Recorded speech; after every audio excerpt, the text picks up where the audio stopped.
Hello दोस्तों, कैसे हैं आप। और स्वागत है आपका अपने channel study for the better future में। और मैं आज आपको डेट बता देती हूँ। डे है हमारा ट्यूसडे मई 11, 2021। और साथ ही ये बताने वाली हूँ कि आज का न्यूज़पेपर मैं पढ़ चुकी हूँ और जो कि बहुत ही ज्यादा इंटरेस्टिंग है।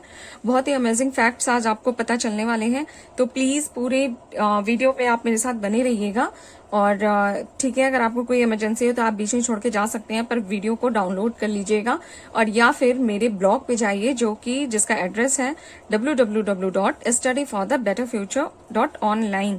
और मैंने ब्लॉग में थोड़े से चेंजेस किए हैं कि मैं अब न्यूज़पेपर को मैंने सेक्शंस में बांट दिया है कि जैसे फर्स्ट पेज पे एक प्रॉपर इम्पोर्टेंट न्यूज होती है तो मैं उसे अब वीकेंड में एक साथ दूंगी।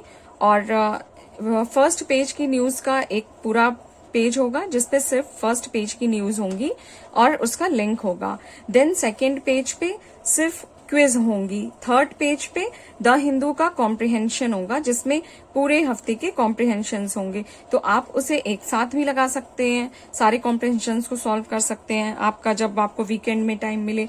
तो मैं ये थोड़ा सा चेंज कर रही हूँ। अगर ये चेंज आपको पसंद आता है तो प्लीज कमेंट बॉक्स में कमेंट करके जरूर बताइए, और नहीं पसंद आता है तो वो भी बताइए। तो मैं पहले की तरह शुरू कर दूंगी। जो भी आपको लगता है वो आप बताइए। मैं तो बस ये चेंज इसलिए करती हूँ कि आपके लिए कन्वीनियंस हो, कि आप अपनी पेपर को प्रॉपर तरीके से पढ़ सकें। और मैं जल्दी ही एक केवल वोकैब का एक नया चैनल बनाने जा रही हूँ जिसमें सिर्फ वोकैब्स होंगी और द हिंदू इन स्कूल की होंगी, जो कि हमारे छोटे बच्चों को टारगेट करेंगी, जो हमारे क्लास सेकेंड से लेकर के क्लास 8th तक के बच्चे होंगे। और जो द हिंदू न्यूज़पेपर होता है प्रॉपर द हिंदू के नाम से, वो हमारे कोई भी व्यूवर्स देख सकते हैं, खास करके जो कंपटीशन की तैयारी कर रहे हैं। तो उस चैनल पे सिर्फ वो कैब होंगी। मैं जल्दी ही आपको अपने सारे एड्रेस डिस्क्रिप्शन बॉक्स में दे दिया करूंगी। और प्लीज आप डेली डिस्क्रिप्शन बॉक्स को देखना ना भूलें। मैं उनमें बहुत सारे लिंक्स देती हूँ जो कि अमेजन से रिलेटेड होंगे। आप वहां से बहुत सारी बुक्स हैं, बहुत सारे क्वेश्चन पेपर होते हैं, उन्हें परचेज कर सकते हैं। तो चलते हैं हम अपने न्यूज़पेपर की तरफ। और आज हमारी न्यूज़ है, अगर आपने कल की न्यूज़ पढ़ी होगी तो आपने एक चीज पे गौर किया होगा। चाइना का एक रॉकेट है जो कि मालदीव के पास हिंद महासागर में आके गिरा है, और जिससे पूरी दुनिया में थोड़ा सा हड़कंप मचा है कि चाइना आखिर कर क्या रहा है। अगर वो रॉकेट स्पेस शटल किसी देश के ऊपर गिरता या किसी आबादी में गिरता तो उससे एक तो पूरी दुनिया कोविड-19 से लड़ रही है, उससे मतलब हजारों लाखों लोग बेघर हो चुके हैं, और दूसरी तरफ इनकी तबाही है कि ये खत्म ही नहीं होती है। इन्होंने अभी कोविड-19 दिया है हमें, और उसके बाद ये आए दिन कुछ ना कुछ और हमें तबाही के रूप में दे ही रहे हैं। और मैंने अभी 2 दिन पहले आपको न्यूज़पेपर में ही पढ़ाया था, द हिंदू स्कूल में पहले पेज पे ही टॉपिक था कि सिमेट्री ऑफ स्पेस क्या है ना।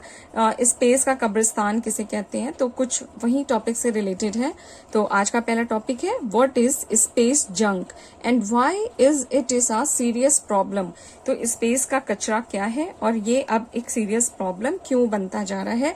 मैं अभी जिस भी दिन का शायद 2 दिन पहले के न्यूज़पेपर में इस पे काफी अच्छा आर्टिकल था, मे बी फ्राइडे के पेपर में, मैं उसका न्यूज़पेपर का लिंक आपको डिस्क्रिप्शन बॉक्स में दे दूंगी, तो आप अच्छे से लिंक कर लेंगे, क्योंकि मेरे लिए पॉसिबल नहीं है सारी बातों को दोबारा रिपीट करना।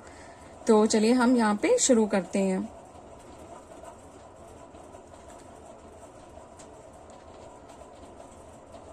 A core segment of China's biggest rocket re-entered Earth atmosphere above the Maldives in the Indian Ocean, and most of it burnt up early Sunday, according to the country's space agency. तो हमारी space agency ने ये मतलब confirm किया है, ये confirm किया है कि चीन के सबसे बड़े रॉकेट का एक मुख्य खंड मालदीव के ऊपर पृथ्वी के वायुमंडल में फिर से प्रवेश करा। और मैंने आपको बताया था कि जब कोई भी वस्तु, चाहे वो मेटेओर हो चाहे वो रॉकेट्स हो, तो जब भी वो पृथ्वी के वायुमंडल में प्रवेश करते हैं तो उनमें इतना ज्यादा फ्रैक्शन होता है, घर्षण होता है कि वो बहुत तेजी से जलते हैं। इसीलिए किसी भी रॉकेट के ऊपर उसकी बाहरी सतह पर एक टाइल्स जैसा मटेरियल यूज किया जाता है जो कि उस फ्रैक्शन को सह पाए। ठीक है। तो मतलब वो चीज फिर से हमारी पृथ्वी पे लैंड कर जाती है सेफ। पर इस रॉकेट के साथ क्या हुआ है कि वो जल के नष्ट हो गया है और उसके काफी ज्यादा टुकड़े हिंद महासागर में गिरे हैं। और आपको याद होगा जो कल्पना चावला का जो स्पेस शटल है, जब वो आ रहा था पृथ्वी के वायुमंडल में, जैसे ही वो उसने प्रवेश किया था, वो इसीलिए घर्षण के कारण ही वो पूरा मतलब ब्रेक हो गया था, पूरी तरीके से जल के राख हो गया था। इसलिए क्योंकि उसकी जो बाहरी सतह पे जो टाइल्स जैसी संरचना होती है जो कि इस घर्षण को सह पाती है, उसमें खराबी आ चुकी थी। और ये उन सभी अंतरिक्ष यात्रियों को पता था कि हम अब नहीं बचेंगे, वो समझ चुके थे। खैर हम आते हैं वापस अपने टॉपिक पे। The Long March five B rocket carried the main module of China's first permanent space station Tianhe. जो चाइना का परमानेंट स्पेस स्टेशन है वो ताइनहे है, और heavenly harmony into orbit on April 29। तो मार्च में 5B रॉकेट ने चीन के पहले स्थायी अंतरिक्ष स्टेशन के मुख्य मॉड्यूल तियानहे और या फिर हेवनली हार्मनी को 19 अप्रैल को उसने कक्षा में पहुंचाया था। और ये आमतौर पर हटाए गए रॉकेट चरण लिफ्ट ऑफ के बाद वातावरण में फिर से प्रवेश करते हुए सामान्य रूप से पानी पर इसको उतरना था। हालांकि लगभग 100 फुट लंबा रॉकेट चरण इसके पेलोड के निर्वहन के तुरंत बाद नहीं गिर पाया, और चीन के अंतरिक्ष कार्यक्रम ने यह नहीं कहा कि उसने रॉकेट के मुख्य घटक को अंतरिक्ष में वापस आने के बजाय इसे पृथ्वी पर गिरने की अनुमति क्यों दी। अभी इससे पहले जो हमने को ने अर्थ सिमेट्री के बारे में पढ़ा था, उसमें यही बताया गया था कि जो हमारे इस सैटेलाइट्स होते हैं उनका एक लिमिटेड टाइम ड्यूरेशन होता है। तो जब उनका टाइम खत्म हो जाता है तो उन्हें क्या किया जाता है, तो उसमें ये लिखा हुआ था कि या तो उनके पास इतना फ्यूल बचा होता है कि हमारे साइंटिस्ट उनको एक किसी ऑर्बिट में झटका देके उस फ्यूल को मतलब बहुत दूर भेज देते हैं, उस प्रॉपर ऑर्बिट से बहुत ही ज्यादा दूर। ठीक है, पर यहाँ पे यही बात लिखी है कि चीन के अंतरिक्ष कार्यक्रम ने ये कैसे किया कि उसे वापस पृथ्वी पे गिरने की अनुमति दी, क्योंकि वो कहीं भी गिर सकता था ना। कि चीन के अंतरिक्ष स्टेशन के अतिरिक्त हिस्सों में कक्षा ले जाने, मतलब अंतरिक्ष का जो अंतरिक्ष स्टेशन से उसे ऐसी अनुमति क्यों दी गई कि वो वापस पृथ्वी पर गिरे, और चीन ने ये पहले क्यों नहीं बताया। जब वो अचानक हिंद महासागर में गिरा है तब जाके हमारे साइंटिस्ट को ये पता लगा कि हाँ ये चीन का रॉकेट है। और अब तक का सबसे बड़ा नासा का 77 टन का स्काई लैब डी ऑर्बिट है, जो कि 1979 में हुआ था। नासा इसे भी कक्षा में जाने से नहीं रोक पाया था, और ये फाइनली हिंद महासागर के ऊपर, लेकिन पश्चिमी ऑस्ट्रेलिया के आबादी वाले क्षेत्र में ये नीचे आके गिर गया था। क्योंकि कभी कभी चीजें, हर चीज साइंटिस्ट के हाथ में नहीं होती है कि वो उसको यहाँ से मतलब मैनेज कर पाए।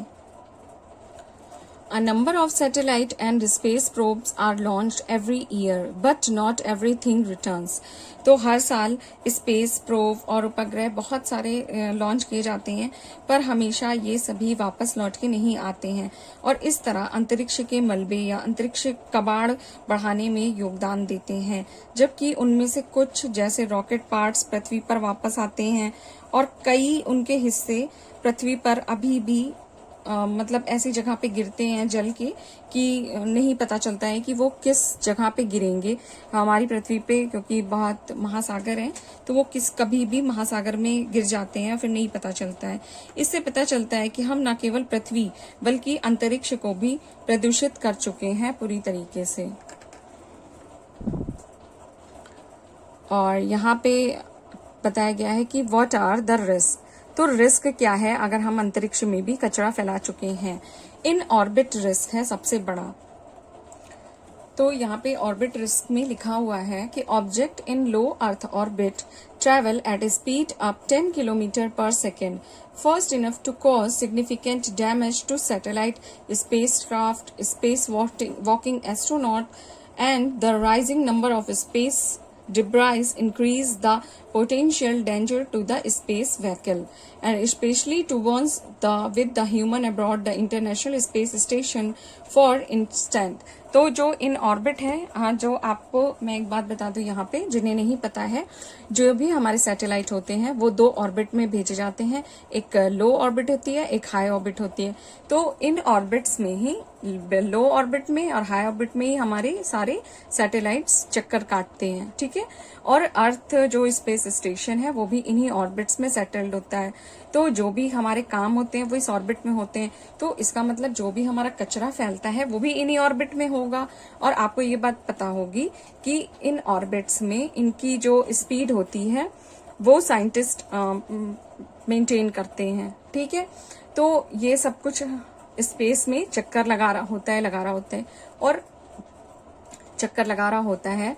और इसी ऑर्बिट में अगर कोई कचरा फैला है, सपोज करिए कोई बहुत बड़ा पार्ट किसी स्पेसक्राफ्ट का जो टूट गया है या फट गया, दग गया है ना, तो उसके बहुत सारे पुर्जे छोटे छोटे ये स्पेस में ही घूमते रहते हैं। आप सभी जानते हैं, बहुत बार पीसीएस वगैरह में क्वेश्चन भी आता है कि अगर कोई सेब स्पेस में फेंका जाए तो उसका क्या होगा।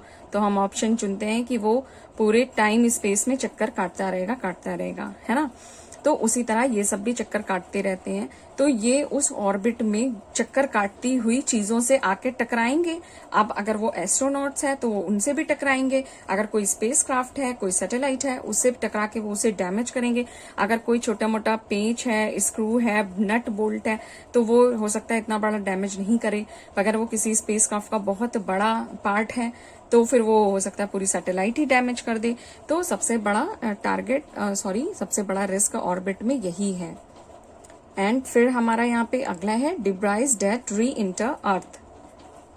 और दूसरा खतरा ये है कि जब हमें किसी अपने स्पेस शटल को वापस अर्थ पे लाना होता है, वो बहुत ही बड़ा खतरा होता है कि अगर उसमें अंतरिक्ष यात्री हैं तो उन्हें पृथ्वी पर वापस बिल्कुल सेफ किस तरह लाया जाए, या फिर वो अगर कुछ सैंपल लेके आ रहा है तो उसे किस तरह से वापस लाया जाए। क्योंकि इन सब कामों में बहुत ही बड़ा अमाउंट रुपए का लगता है, बहुत बड़ा बजट पास होता है। और इससे सबसे ज्यादा रुपए से सबसे ऊपर है रात दिन की हमारे वैज्ञानिकों की मेहनत लगती है, जो कि कई सालों तक इंतजार करते हैं कि हाँ हमारा स्पेस शटल या जो भी है वापस आएगा ये नमूने लेकर। तो उसको अर्थ में वापस लाने की सबसे बड़ा टारगेट होता है। तो space trash in often attract by earth's gravitational pull, it is pulled lower and lower until is finally reached earth atmosphere. तो ये पृथ्वी का जो गुरुत्वाकर्षण है ये उस पे काम करता है जब तक उस सैटेलाइट कह रही हूँ, जो शटल को वापस पृथ्वी के एटमॉस्फेयर में वापस ना खींच ले। और इस तरह खींचने के टाइम वो जल उठता है लगभग, ठीक है, क्योंकि घर्षण होता है इसलिए वो जलने लग जाता है। But larger object can reach the earth intact, but most of them fall into the ocean simply because the earth is mostly covered by water।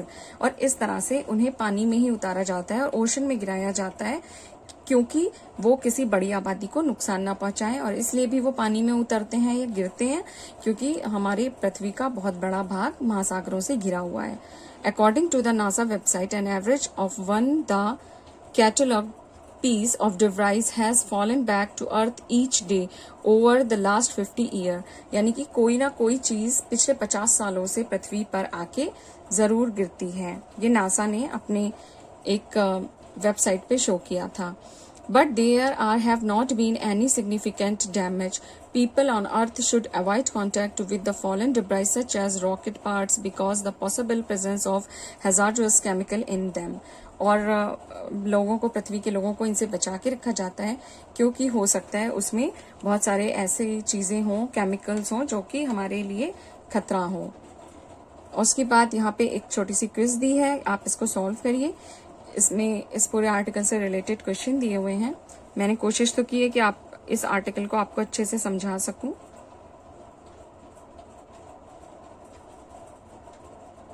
और चलते हैं हम अपने दूसरे टॉपिक पे। यहाँ पे टॉपिक क्या दिया गया है, she is what it a ghost. Ghost क्या है? Did you know who ghost writers are? क्या आपको पता है जो भूतिया कहानी लिखते हैं वो राइटर्स कौन होते हैं? तो यहाँ पे ऐसा मुझे नहीं लगता इस आर्टिकल में ऐसा कुछ समझाने वाला है, तो मैं यहाँ जूम कर दे रही हूँ, आप इस आर्टिकल्स को देख लीजिएगा। और यहाँ पे कुछ अच्छी बुक्स के नाम भी दिए हैं, famous books written by ghost writers. अगर मुझे इनके लिंक्स मिल जाएंगे अमेजोन पे तो मैं इन बुक्स को, अगर आप खरीदना चाहते हैं तो मैं इनका लिंक्स डिस्क्रिप्शन बॉक्स में दे दूंगी। और आप प्लीज रोज डिस्क्रिप्शन बॉक्स जरूर चेक कर लिया करिए, क्योंकि उनमें बहुत सारी चीजें। और अब हम आ गए हैं अपने अगले टॉपिक पे, जो कि है स्पेस ऑडिसी। यहाँ पे पहला टॉपिक है और यहाँ पे स्पेस से जुड़े हुए कुछ सवाल दिए हैं। आप इस पिक्चर से वाकिफ हैं या नहीं? ये पहला रॉकेट था स्पुतनिक, जिसे 1957 में भेजा गया था। और ये है लतिका, जो कि एक डॉग, फीमेल डॉग थी। ये वो पिक्चर है उस टाइम का। और ये है यहाँ पे क्विज, हालांकि इनके आंसर्स दिए रहते हैं। अब मैंने अपने ब्लॉग को अब हर पार्ट में डिवाइड कर दूंगी आज से, मतलब मंडे से मैं दे दूंगी वीकेंड में। अब रोज ब्लॉग को शायद लिखना पॉसिबल नहीं होगा, या मैं रोज ब्लॉग को दूंगी तो सिर्फ फर्स्ट पेज की दूंगी। जैसे आज जो फर्स्ट पेज का टॉपिक था उसको देंगे, कल चर्नोबिल का टॉपिक था उसको पर डे देती रहूंगी। पर बाकी जितनी भी क्विज हैं, कॉम्प्रिहेंशंस हैं, ये सब आपको वीकेंड में ही मिलेंगी। और ब्लॉग का एड्रेस आपको फिर से बता देती हूँ और डिस्क्रिप्शन बॉक्स में मेंशन होगा। एड्रेस है www.studyforthebetterfuture.online। चलते हैं हम अपने फन फैक्ट पे, और आज यहाँ पे पहला टॉपिक है बैम्बू होटल्स फॉर बीज। तो बीज के लिए बैम्बू होटल्स बनाया गया है, यहाँ पे डिटेल्स में दिया है। एंड सेकेंड टॉपिक है first American in space. Space की होड़ में सबसे पहले रूस ने हथियाया था ये मतलब अवार्ड, पर मैन को सबसे पहले अमेरिका ने ही भेजा था। Astronaut Alan Shepard was the first American go to space on May 5, 1961। और यहाँ पे जो क्विज हैं इनके आंसर्स यहाँ दिए हुए हैं। और इसके बाद यहाँ पे वॉर ऑफ वर्ड्स है। वॉर ऑफ वर्ड अच्छा होता है क्योंकि इससे हमें सोचने और समझने की ताकत मिलती है। अगर हम अपने बच्चों से इन पे डिबेट करें या उनसे क्वेश्चन पूछें तो उनके अंदर भी एक क्षमता विकसित होगी, जिससे वो भी मतलब इस प्रेजेंट टाइम की जो दिक्कतें चल रही हैं उन पे उनके क्या विचार हैं ये निकल के आएंगे। तो अगर आपको टाइम मिले तो इनको उनसे पूछा करिए। आज का वॉर ऑफ वर्ड है can computers replace teachers entirely. बहुत ही अच्छा सवाल है, अगर आप बच्चों से पूछे तो देखिए वो क्या जवाब देते हैं। और ये है हमारा नंबर गेम।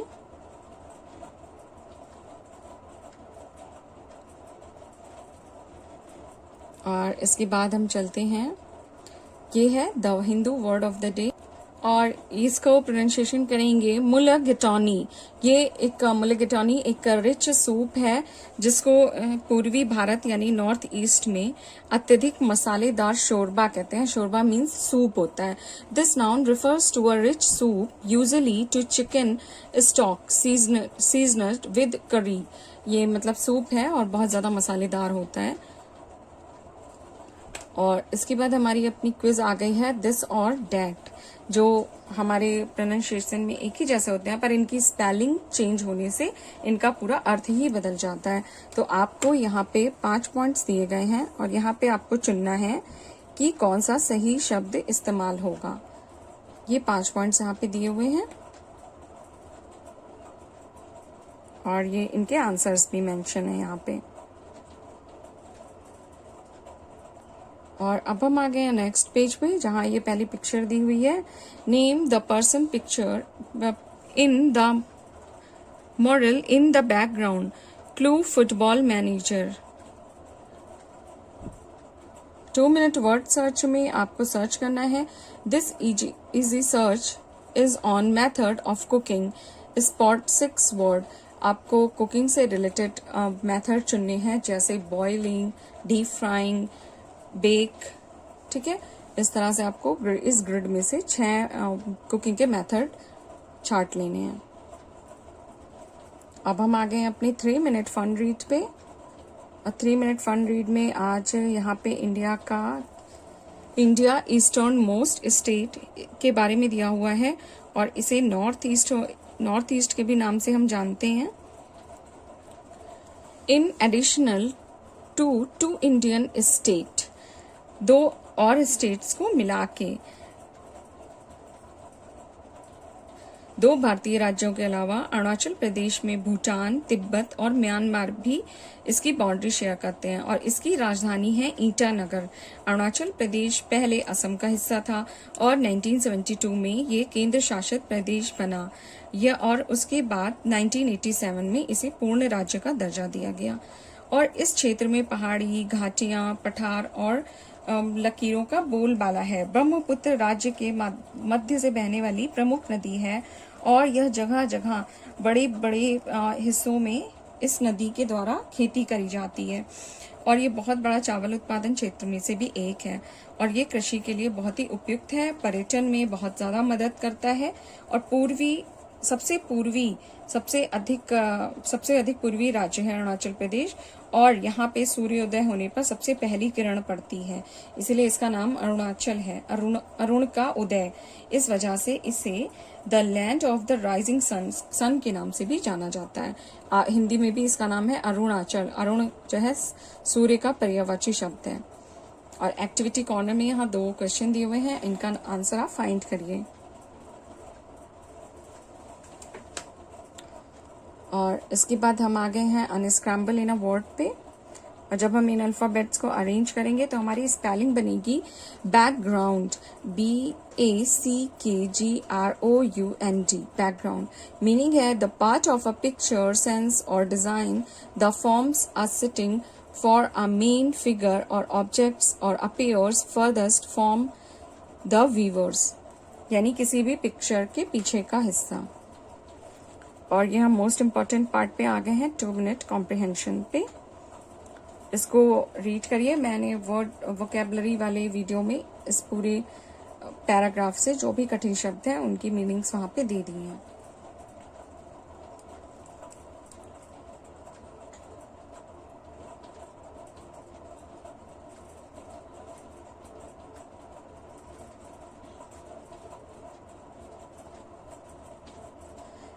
ये 2 क्वेश्चन दिए हुए हैं जिनके आंसर्स आपको ऊपर के पैराग्राफ में बहुत आराम से मिल जाएंगे। बच्चों, मैंने कहा था ना कि आज का न्यूज़पेपर बहुत ही इंटरेस्टिंग खबरों से भरा हुआ है, तो आज है यहाँ पे ये देखिए कितने अच्छा सा न्यूज़पेपर है, कितना कलरफुल और बहुत सारी जानकारियों से भरा हुआ। और फर्स्ट पेज पे हमने स्पेस के बारे में कितनी अच्छी चीजें पढ़ी हैं और ये टॉपिक है अ peak at the animal world. यहाँ पे एनिमल वर्ल्ड के बारे में बहुत सारे अमेजिंग फैक्ट्स दिए होते हैं। तो आज मैं जूम करती जा रही हूँ सारे लाइन से।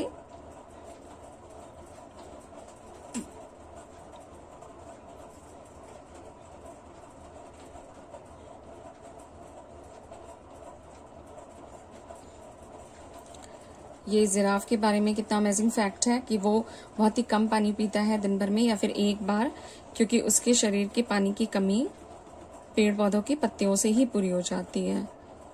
और एवरी ऑक्टोपस हैज 3 हार्ट, यानी उसके 3 दिल होते हैं।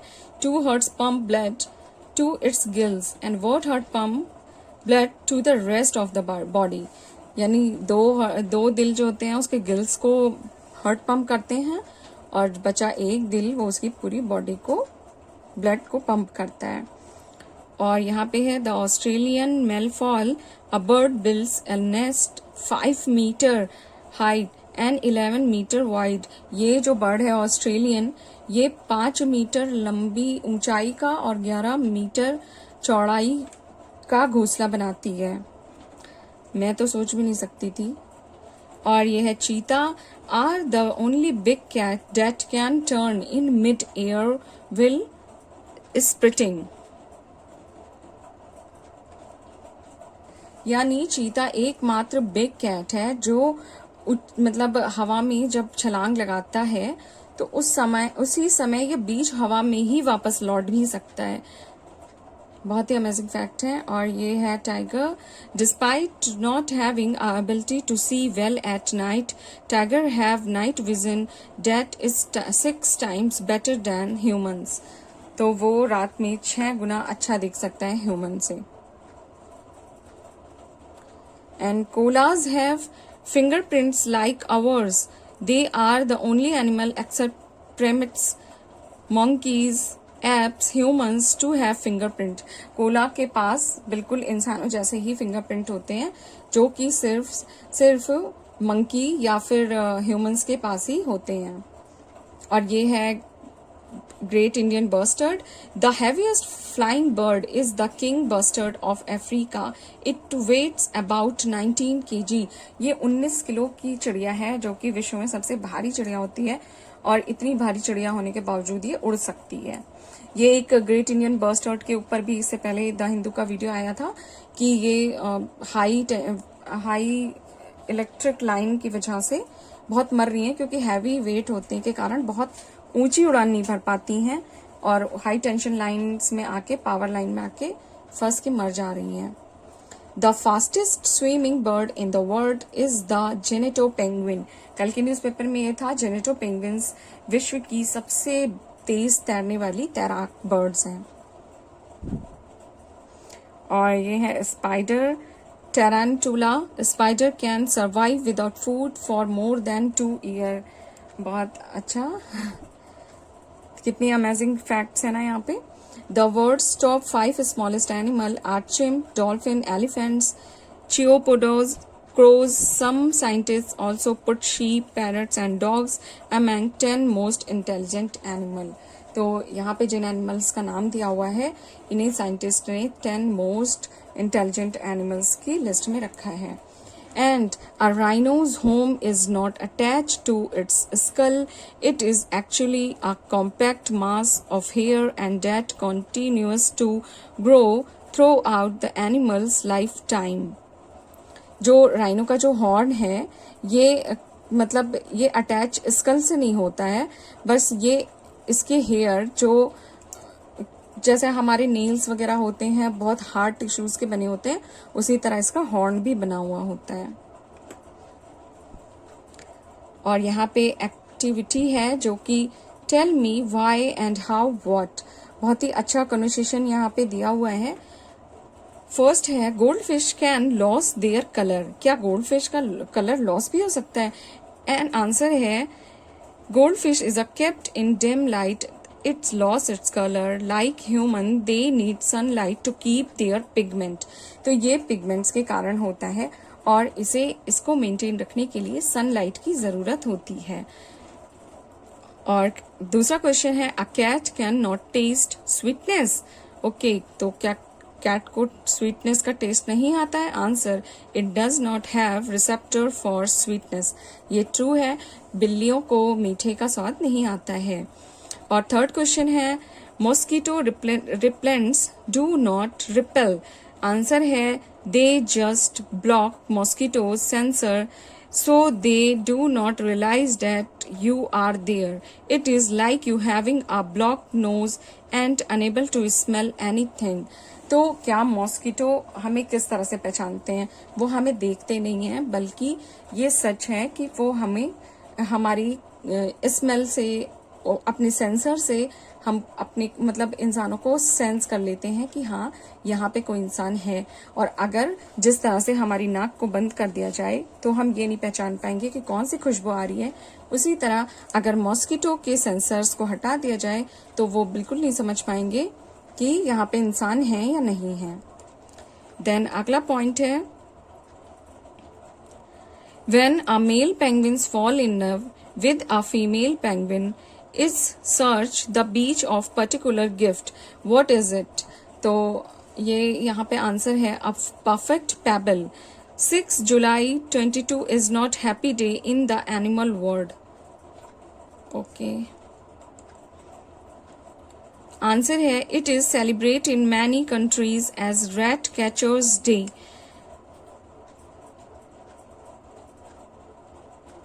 सॉरी, पेंगुइन वाने का आंसर था अ परफेक्ट पेबल.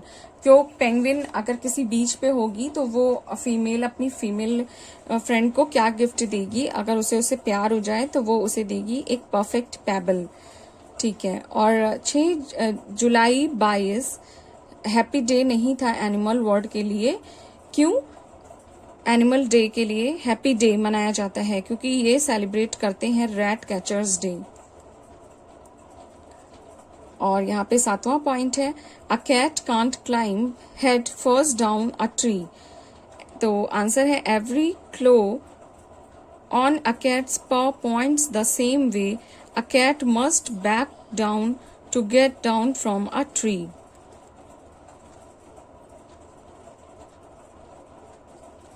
तो यहाँ पे बहुत सारे इसी तरह के सवाल और जवाब हैं, और यहाँ पे ट्रू और फॉल्स पूछा गया है, तो आप इसको अच्छे से पढ़ के करिए। और ये इसके आंसर्स भी ट्रू फॉल्स के यहाँ पे दिए हुए हैं। देन एक यहाँ बड़ा इंटरेस्टिंग सा यहाँ पे सॉल्व की गई है कि मुझे भी हमेशा परेशान करता था कि रेलवे ट्रैक के किनारे बहुत ही बड़े बड़े मात्रा में पत्थर क्यों डाले जाते हैं। तो अब बिग क्वेश्चन यहाँ पे दिया हुआ है, और आज मुझे यहाँ इसका जवाब मिल ही गया कि why are there stones alongside railway track. तो रेलवे ट्रैक के किनारे पत्थर क्यों पड़े होते हैं, उसका जवाब मुझे आज जाके मिला है ढंग से। तो इस पूरे आर्टिकल को पढ़ने के बाद मुझे ये समझ में आया कि ये ट्रैक के आसपास जो पेड़ पौधे वनस्पतियां होती हैं, एक तो उसे बढ़ने से रोकते हैं क्योंकि बहुत दबा के रखते हैं, प्लस जो हमारे रेल के ट्रैक्स होते हैं उन पे एक प्रेशर बना के रखते हैं जिससे वो जिससे वो अच्छे से कह सकते हैं आप उन्हें उनको मजबूती से पकड़े रहते हैं। और आप इस टॉपिक को पढ़िएगा तो आप बताइएगा कि आपको समझ में आया या नहीं। और अब हम आगे हैं विकिपीडिया अ डेली सर्च। ये हैं नाजी के जर्मन, हिटलर,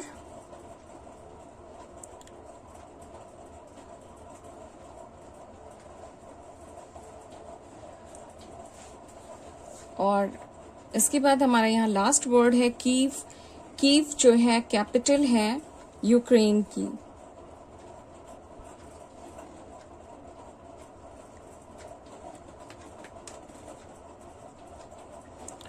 और इसके बाद लास्ट वर्ड हमारा आ जाता है एंटार्क्टिका, जो कि साइज में 5th नंबर पे आता है पूरे विश्व में कॉन्टिनेंट्स में। और उसके बाद हमारा लास्ट वर्ड है जिनेटो पेंगुइन्स।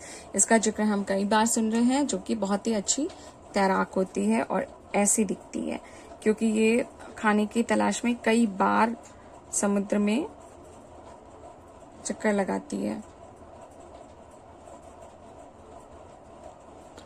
और ये एक एड है यहाँ पे, this summer let's go on the virtual vaccination with the young world. तो यहाँ पे कुछ दिया हुआ है, sorry, virtual vacations with the young world. आजकल वैक्सीनेशन ही दिमाग में आ रहा है। एक्टिविटीज हैं इस न्यूज़पेपर को, मतलब आप बाय कर सकते हैं यहाँ से।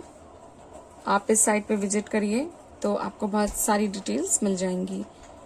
और इसके बाद फेस टू फेस में है, can you identify this person, और यहाँ क्लू दिया हुआ है, this tennis player stuns world number 1 Ashleigh Barty to win the Madrid Open on the first time on Sunday. और इसके बाद अब हम आ गए हैं अपने टॉपिक सुडोकू पर, जिसकी डिफिकल्टी रेटिंग है 5 स्टार। और इसके बाद हमारा लास्ट पेज है जो कि स्पोर्ट्स पेज है। और कल मैं फिर आती हूँ अपने नए न्यूज़पेपर के साथ, और तब तक आप एक बार मेरा ब्लॉग विजिट करिए और देखिए वहाँ पे क्या है। और ब्लॉग का एड्रेस मैं डिस्क्रिप्शन बॉक्स में दे दूंगी, और यहाँ पे भी बता देती हूँ एक बार फिर से। एड्रेस है www.studyforthebetterfuture.online। और प्लीज़ चैनल को लाइक, शेयर एंड सब्सक्राइब करना बिल्कुल ना भूलें। और जल्द ही मेरा एक नया यूट्यूब चैनल आने वाला है जिसमें सिर्फ वोकैबुलरी ही होंगी। तो टेक केयर, बाय।